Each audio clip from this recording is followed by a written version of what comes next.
എന്നിട്ട് അതിന്റെ അടുക്കലേക്ക് പോകാൻ കഴിയാത്തത് കാരണം ഇബ്രാഹിം നബി അലൈഹിസ്സലാമിനെ ഉയരമുള്ള ഒരു സ്ഥലത്ത് ഇങ്ങനെ കയറ്റി നിർത്തുകയാണ്.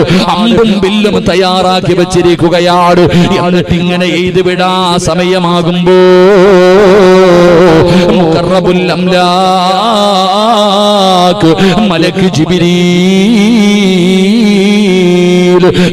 അലൈഹിസ്സലാം ഇറങ്ങി വരികയാണ്. മഹാനായ ഇബ്രാഹിം നബിയുടെ ചാരത്തേക്ക് പടച്ചവനെ ജിബ്രീൽ എന്ന് പറയുന്ന മാലാഖ ഇറങ്ങി വരികയാ. വന്നിട്ട് ചോദിക്കുന്നു, ഇബ്രാഹിം നബിയേ, ഞാൻ സഹായിക്കട്ടെ, ഞാൻ നിങ്ങളെ രക്ഷപ്പെടുത്തട്ടെ, ഒന്ന് സമ്മതം തന്നു കഴിഞ്ഞാൽ ഈ തീക്കുണ്ടാനം ഞാൻ അണച്ചു കളയാ, നിങ്ങളെ ഞാൻ രക്ഷിക്കാൻ നബിയേ. ഇബ്രാഹിം നബി അലൈഹിസ്സലാം അവിടെ നിന്ന് പറഞ്ഞ മറുപടി എന്താ?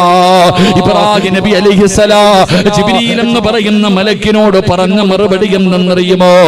ഏ ജിബ്രീലേ, നിനക്കെന്റെ സഹായം വേണ്ട, എന്നെ നീ സഹായിക്കണ്ട, എന്നെ സഹായിക്കാൻ ആള് വേണ്ട, എന്നെ സഹായിക്കാൻ എന്റെ റബ്ബിനറിയുമല്ലോ.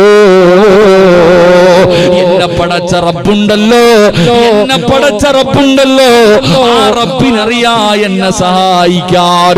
എന്റെ പ്രിയപ്പെട്ടവരെ, ചരിത്രം പഠിച്ചവരല്ലേ, നമ്രൂദിന്റെ തീകുണ്ടാരത്തിലേക്ക് കടന്നു പോയിട്ട് ദിവസങ്ങൾ കഴിഞ്ഞു. തന്റെ ശരീരത്തിലെ ഒരു രോമം പോലും കരിയാതെ ഇബ്രാഹിം നബി അലൈഹിസ്സലാം കുല്യാനാറുകൂനി ബർദം വസലാമൻ അലാ ഇബ്രാഹിം.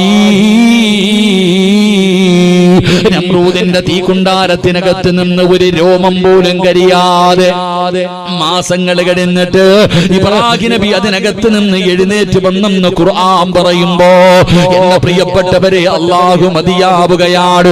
ഏത് വിഷയം വന്നാലും